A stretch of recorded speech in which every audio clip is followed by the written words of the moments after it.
Good evening once again. The program begins right now, and Deputy President William Ruto's fierce critic, David Murathe, has this evening announced his resignation from his post as Jubilee Party Vice-Chair. Murathe had yesterday threatened to seek a Supreme Court advisory on Ruto's eligibility to vie for the country's top seat in 2022. And as our political affairs reporter Muremi Mwangi now tells us, Murathe has vowed to intensify his campaigns against Ruto's presidential bid. Our reporter Muremi Mwangi is still working on that report. We're going to air it once it's ready. But for now, let's listen in verbatim to what the immediate former Jubilee Vice-Chairperson David Murathe had to say with regards to the Deputy President William Ruto's 2022 presidential ambition. Kiona kama anani support, mjue we are partners in crime. Na kama kucommit crime ni handshake na kusema tuko kwa hiyo building bridges, we are guilty as charged. And Jim, I want you to advise people here. You are the legal. Section 148 of this constitution, subsection 5. It says nobody can run for deputy president for more than 2 terms. Ibinjo. And why does it say that? Because 145 also says nobody can run for president for more than 2 terms. And this presidency is a pair. Ama namna gani, Jim? If the president is not here, who is the president? Senior deputy. If, for whatever reason, the president is not able to carry out his functions, who becomes president? Can the president sack the deputy president? Can he? So in effect, if he automatically becomes president without going for the mandate from the mwananchi, what mandate does he have? Si ni ile walichaguliwa nayo. Kwa sababu ikiwa wewe uko kwa hiyo for 2 terms, then that is why 148 says you can't run again. Barely 24 hours after making those statements, David Murathe, the immediate former Jubilee Vice-Chairperson, has resigned, but he has vowed to intensify his campaigns against Deputy President William Ruto's presidential bid. And here is that report by our political affairs reporter Muremi Mwangi. Sisi hatuna MOU na mtu. Ati lazima tutamsupport 2022. Kama walisikizana hiyo na Uhuru, hiyo ni hao.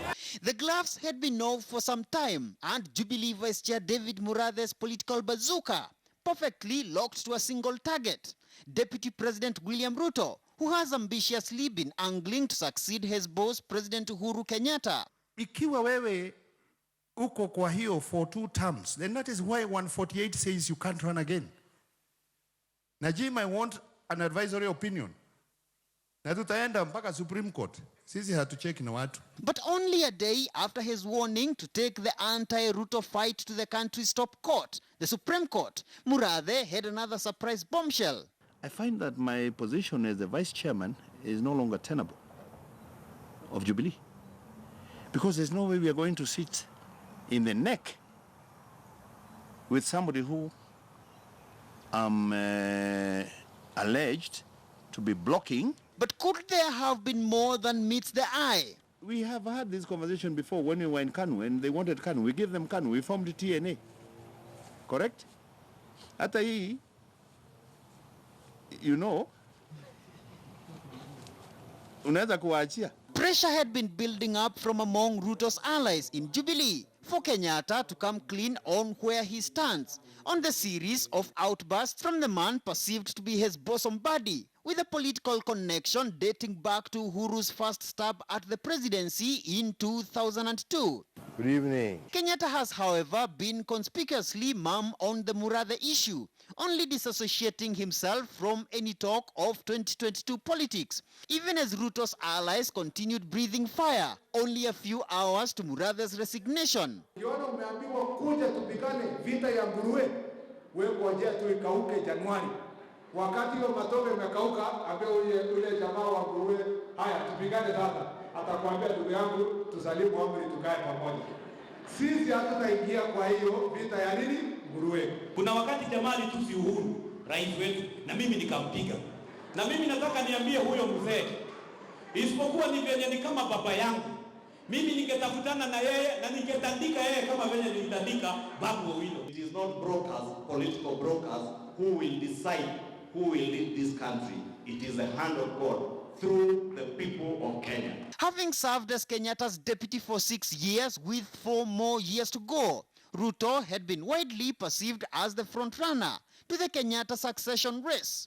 But the March 9th cooperation deal between Kenyatta and his 2017 chief political competitor Raila Odinga introduced new dynamics to the 2022 presidential race as massive jitters engulfed Ruto's kitchen cabinet on who between him and Odinga would be the beneficiary of Kenyatta's endorsement in 2022.